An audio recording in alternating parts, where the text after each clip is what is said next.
Salut à tous! Aujourd'hui j'ai décidé de faire cette vidéo parce que je me suis posé une question à un moment donné, c'était de savoir si j'étais capable de surfer une aile de foil la plus petite possible. Donc du coup j'ai acheté la North SF 530 pour voir si j'étais capable de la rider. Et l'objectif de ce test c'était de voir si ça avait une influence sur la progression et si c'était une aile que je pouvais utiliser souvent ou pas, et voir pour qui était fait ce genre d'aile. Donc voilà, cette vidéo va s'adresser surtout à tous ceux qui sont en phase de progression et qui ont envie de changer de taille d'aile, de voir si c'est le bon choix ou pas pour continuer à progresser. Et du coup, voilà, je vous donnerai mon ressenti à la fin de la vidéo, voir si je conseille de descendre en taille d'aile ou pas en fonction des niveaux, et surtout de voir à quelle taille il faut descendre. Pour bien vous mettre dans le contexte, je fais 1m88 pour 85 kg, et mon aile la plus grosse avant que j'achète la SF 530, c'était la SF 680, toujours de chez North, et donc c'était une aile que j'utilisais dans toutes les conditions, que ce soit petite à grosse condition, donc c'est-à-dire de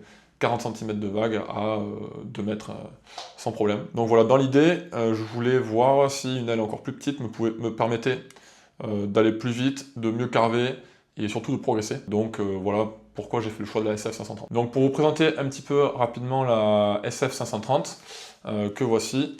Donc c'est une aile qui va faire 10-6 de ratio, elle a un shape qui est un petit peu différent de la SF 680 que j'utilise d'habitude. Donc c'est aussi pour ça que j'étais assez curieux de l'essayer, voir ce que ça allait pouvoir m'apporter. Donc au niveau des différences, elle a plus d'envergure, celle-ci va faire 10-6 de ratio. Va avoir un peu plus de camber à ce niveau-là, donc à faible vitesse est censé avoir un peu plus de portance, et du coup elle va faire à peu près 75 cm d'envergure.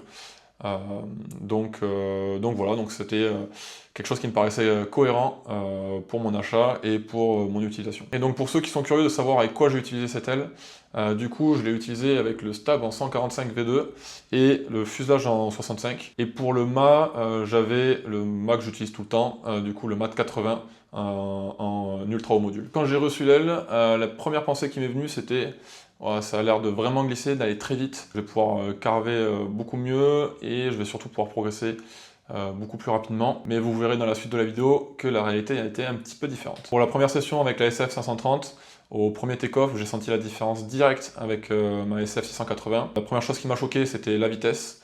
Beaucoup plus de vitesse, vachement plus débridée. J'ai senti qu'au pumping, même si elle était plus petite, j'arrivais quand même à pomper, mais j'allais quand même vachement moins loin et je me fatiguais beaucoup plus. Mais je pouvais quand même reconnecter au moins une ou deux vagues avec. Et la troisième chose qui m'a frappé, c'est dès que j'ai réussi à reconnecter une vague, j'avais beaucoup moins de stabilité en latéral qu'avec la SF 680. Donc vous me direz, bah, c'est une bonne chose, du coup tu vas pouvoir progresser vachement plus vite et avoir ce que tu voulais en changeant d'aile. Mais en fait il y a quand même un paramètre à prendre en compte, c'est la qualité des conditions dans lesquelles j'étais au niveau de la première session. C'est que c'était des conditions vraiment parfaites, c'était 1 mètre de vague avec du vent offshore, pas trop fort, donc pour remonter c'était super facile. Et très peu de courant, donc ça aussi ça a une grosse incidence sur la facilité à à reconnecter des vagues et à pomper sur son foil. Donc voilà, j'avais pas forcément ces paramètres en tête, donc je m'étais dit ah bah c'est super, là elle est vraiment top et ça va vraiment me permettre de progresser. Mais ensuite, quand je l'ai essayé dans d'autres conditions, donc ça fait un moment qu'on a des conditions assez compliquées ici, donc c'est-à-dire avec du vent, avec du courant, des algues, des vagues qui poussent pas forcément non plus énormément. J'ai vite senti une différence avec ma 680 et j'ai senti vraiment beaucoup plus d'exigence. Donc c'est-à-dire qu'il fallait être vachement plus haut sur le mât tout le temps avec la 530 et surtout avec de la vitesse pour pouvoir reconnecter les vagues. Et le paramètre aussi au niveau du carving et de la maniabilité, j'avais plus de mal au final à rester haut sur mon mât pour avoir des manœuvres radicales, surtout quand les vagues poussaient pas. Donc du coup, je me retrouvais à souvent aller trop vite sur la vague et du coup à me retrouver trop rapidement en bas de vague et à perdre de la vitesse et à perdre de l'énergie. Là où avec ma 680, du coup sur des vagues de taille similaire, du coup pas très grosses et qui poussent pas énormément, j'aurais eu plus de contrôle et plus de facilité à exploiter la vague. Donc il m'a fallu quand même pas mal de sessions pour réussir à appréhender l'aile. Les sessions que j'ai eues, malheureusement, étaient quand même majoritairement compliquées, avec pas mal de courant et pas mal de vent. Donc j'ai quand même pu me faire un avis assez concret sur cette aile. Donc c'est une aile qui fonctionne quand même vraiment très très bien quand les conditions sont bonnes et que les vagues poussent un peu. et qu'il y a au moins 1 mètre 20 de vague pour justement avoir suffisamment de poussée et une vague assez rapide pour pouvoir exploiter la vague au mieux. Au final, qu'est-ce que j'ai gagné et qu'est-ce que j'ai perdu en passant sur une aile beaucoup plus petite? Du coup, ce que j'ai perdu, ça a été au pumping, clairement. Ça, j'ai quand même perdu au pumping, surtout dans les conditions compliquées. Donc, qui dit perte au pumping, dit perte de temps en l'air. Donc, je prenais aussi beaucoup moins de vagues sur mes sessions. Sur les premières sessions, j'ai aussi perdu un peu en contrôle. Vu que je suis assez lourd, je pense que le porte-à-faux que je mets sur la planche et sur l'aile est quand même assez important. Et du coup, le moindre petit appui fait que la planche va bouger rapidement et le foil aussi. Et donc, il m'a fallu quand même un petit temps d'adaptation pour réussir à canaliser le foil et à le tenir assez stable. Par contre, j'ai aussi gagné sur quelques aspects, donc c'est sur la finesse. J'ai vachement gagné en ressenti et en précision sur le foil, donc c'est-à-dire que ça force à être vachement plus haut sur le mât, à moins faire d'erreurs et à du coup plus contrôler son foil. Et aussi j'ai gagné malgré tout en maniabilité, vu que le foil tourne plus vite, plus court. Dès que les conditions vont pousser, c'est pareil, on sera beaucoup moins limité. Donc sur ces aspects-là, j'ai quand même pas mal gagné. Donc maintenant, on va voir pourquoi, selon moi, le choix de cette aile, et surtout la façon dont j'ai fait ce choix, a potentiellement été une erreur, et pourquoi ça a certainement ralenti ma progression. Donc il y a plusieurs paramètres qui, selon moi, vont faire qu'une aile trop petite va ralentir la progression. Donc le premier paramètre, et qui selon moi est le plus important, c'est le pumping.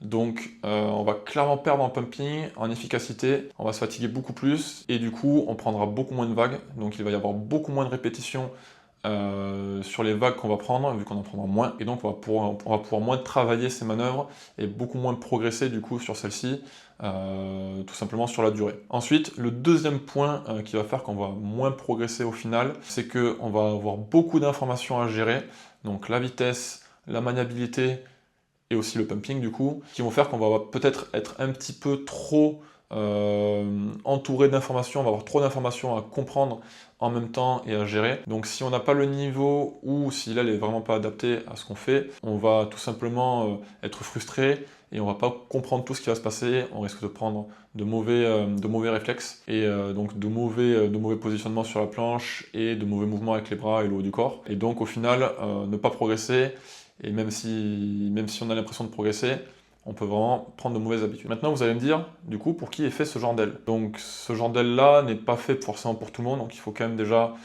être assez expérimenté en surfoil. Et surtout, il faut les utiliser dans les bonnes conditions, donc des conditions qui poussent, où il va y avoir un peu de taille, avec peu de courant et pas de vent, qui vont venir gêner l'utilisation de l'aile. Et surtout, il faut aussi bien choisir son aile par rapport à son gabarit.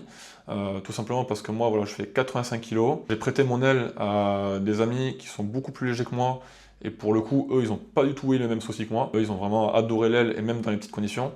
Donc c'est aussi un paramètre très important à prendre en compte, son gabarit et ses compétences physiques pour utiliser des ailes qui sont vraiment plus petites. Donc clairement, j'ai vraiment aimé cette aile dans les conditions qui ont été bonnes, mais par contre, voilà, c'est pas une aile qui est idéale pour l'apprentissage, ou qui est idéal pour progresser quand les conditions sont pas en rendez-vous. Donc avec du recul, je pense maintenant que j'aurais dû faire les choses un peu différemment. Plutôt que de me dire c'est sûr, c'est en prenant une aile plus petite que je vais progresser, j'aurais plutôt dû prendre le problème dans le sens inverse et me dire ok, il me manque de la répétition et il faut que je reste plus longtemps en l'air pour avoir cette répétition, et donc plutôt prendre une aile plus grande qui me permettrait de pomper vachement plus longtemps et beaucoup mieux, et de me concentrer vraiment sur les bases, donc les mouvements au carving, le placement des pieds, appuyer plus fort et rester haut sur le mât pour avoir la meilleure efficacité possible, plutôt que de devoir me concentrer sur trop d'informations en ayant une aile trop petite. Donc dans l'idée, plutôt que de choisir la SF 530, j'aurais plutôt dû prendre la SF 830, qui aurait été à l'opposé de la 530 par rapport à ma 680, mais qui pour le coup, dès que les conditions auraient été assez petites et assez faibles, j'aurais vraiment pu progresser et prendre mon temps de me concentrer sur les choses vraiment fondamentales. Et du coup, c'est pour ça qu'après tous ces tests, j'ai décidé de commander la SF 830 pour pallier à mon problème. Et donc, ça va me faire plutôt un quiver d'aile. Donc la 530 pour quand les conditions vont pousser et vont être très propres.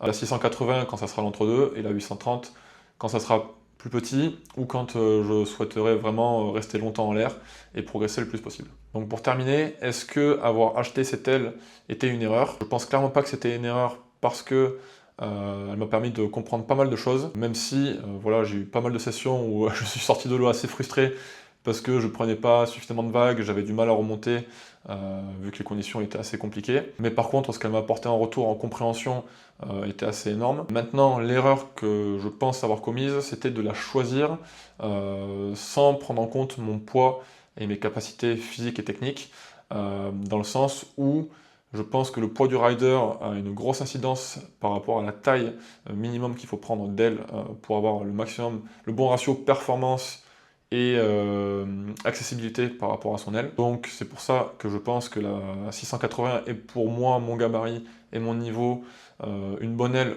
pour globalement toutes les conditions lorsque je vais rechercher la performance. Et du coup la 530, elle sera pour moi la bonne aile quand je vais chercher la performance, mais dans des conditions qui vont être soit beaucoup plus grosses et qui vont pousser beaucoup plus, ou alors quand ça sera vraiment très très propre au niveau du plan d'eau et que je sais que je galérerai pas trop avec le courant, le vent et la puissance des vagues. Donc au final, qu'est-ce qu'il faut retenir de tout ça? C'est qu'en surfoil, on ne progresse pas en compliquant son matériel, mais on progresse en simplifiant l'apprentissage. Donc la meilleure aile pour progresser n'est pas la plus performante, mais c'est plutôt la plus tolérante. Donc pour ceux qui veulent changer d'aile et prendre une aile plus petite, le meilleur conseil que je puisse vous donner, c'est de bien prendre ces 3 paramètres en compte: votre poids, les conditions dans lesquelles vous allez aller, et votre niveau. C'est vraiment ça qui va devoir définir la taille d'aile idéale que vous allez devoir prendre pour ne pas vous retrouver à faire la même erreur que moi et à prendre trop petit. Donc voilà, je pense que j'ai fait le tour du sujet. Si cette vidéo vous a plu, n'hésitez pas à laisser un like et à vous abonner, ça aiderait grandement la chaîne. Et dites-moi en commentaire, je suis assez curieux de savoir si vous avez prévu dans les prochaines semaines, prochains mois, d'acheter une nouvelle aile pour changer la vôtre, et si vous avez prévu du coup de prendre une aile plus petite ou plus grande, et pourquoi vous avez fait ce choix. Ça serait intéressant d'en discuter dans les commentaires. Et je vous dis à plus pour une prochaine vidéo.